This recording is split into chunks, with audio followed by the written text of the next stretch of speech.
I think a lot of people yesterday when that verdict came down, I'm among them, my first reaction was, wow, they'll actually hurt us. Like they would execute us, me, I'll just say, speak for myself, and there would be an MSNBC panel of former federal prosecutors telling their audience that I deserved it, and they'd be laughing. And the Lincoln Project would send out a, congratulatory tweet, and I was like, wow, there's sort of a lack of humanity, there's a coldness, there's an evil under all of this that I think I underestimate. That's Tucker Carlson talking to Donald Trump Jr. about his father's conviction and what it means for the country moving forward. Welcome to Nerk News, I'm Nerkish, and everyone is still processing the implications and severity of Trump's guilty verdict. Most notably Tucker Carlson, who's noticed something that no one seems to be talking about, which of course is the nefarious and almost demonic glee the establishment's been taking in punishing its opposition. The convictions come down 34 yesterday, and your father goes out there and just basically raises the middle finger and says, we're going to win anyway. And within hours, Benny Thompson of Mississippi, who's a monster, Democratic congressman, says, introduces legislation to pull the Secret Service. Yeah. So basically they're saying, okay, we'll kill you now. Well, they did that a while ago also. If he goes to prison, we want to pull his Secret Service. So basically, if we put him in a cell, we're going to put him in a place where he could be murdered. But that's a death threat. Of course it is. But from a member of Congress. Again, should it surprise us? I mean, you look at half the congressmen, get in their faces, make them feel it. I mean, they can say these things and they are lauded as heroes. If we said something even remotely like that, we're literally inciting violence. I mean, those words are violence, Tucker. We've seen this. This boils down to a difference in worldview, and I think conservatives often underestimate the animosity elements of their opposition have for them. I mean, the right will mock and name call just like the left, but I don't think the desire to cause serious harm and ruin lives can hold a candle to what the establishment party is capable of. Just look at how they behaved during the pandemic. Here's Don Jr. talking about their ruthlessness and the absurdity of the cases brought against his father. I mean, that's a massive step down. What is he doing? He's prosecuting his political enemies, Tucker. Okay, but that's it. But nobody... There's literally no other explanation for it. When you look at the bastardization of this, you have a judge who's a Biden donor.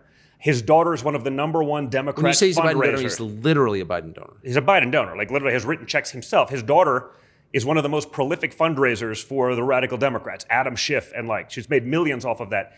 This judge allowed his daughter's clients, Democrat mega donors, to sit in the courtroom. It's like having front row seats, like you own the New York Rangers, right? It's think of how insane that is, right? But can I ask a dumb question? First of all, why would the number 3 guy at DOJ wind up in a state case? That seems like he must have been sent. Of course. 1. 2, if the judge was literally a Biden donor and donating to, among other things, like the Stop Trump effort, which I think was one of them, how could he remain the judge? How could he? Because it's New York. What do you appeal it to? You appeal it to another panel of radicals, right? I mean, it was like the New York AG case, right? We got fined almost $500 million for paying back a bank on time with interest. That's exactly right. It's time to stop giving these people the benefit of the doubt and time to start holding them accountable for the things they've done. I'm not talking about unjust retribution or anything like that. I'm talking about tit for tat, because they've crossed a line in the sand that a lot of limited government Republicans have been too timid or spineless to cross for far too long. Who can't they do it to?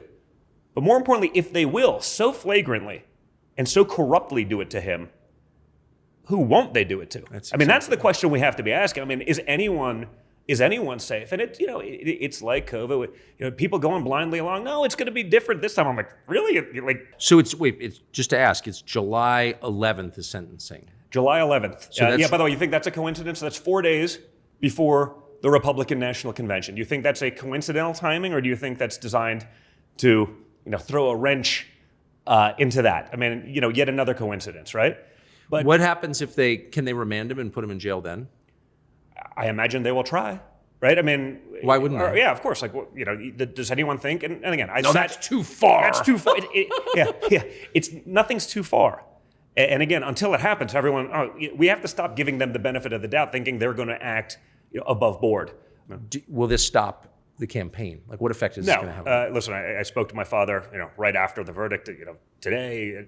I mean, obviously, it's a somber moment. I mean, you know me well enough. I can pretty much, fight through anything, and we keep going, and he will too. But it is a somber moment, more so for our country. But if anything, I would say it's actually strengthened his resolve. You know, people can point out Trump's character flaws and quirks all day long, but the guy is resilient. Most people couldn't withstand a fraction of what he has, which is why Democrats use the intimidation tactics they do. But with Trump, it's almost like tempering steel. He doesn't waver, he doesn't crumble, and he's not afraid to fight back, which is what we need right now and why he resonates with so many people. But let me know what you think. Will Democrats ever stop using these shady tactics, or do we need someone like Trump to intervene on behalf of the country? Let me know in the comments, and if you enjoyed this video, please give it a like and subscribe to the channel. That stuff really does help us out. Until then, this has been Nerk News. Thanks for watching. Bye!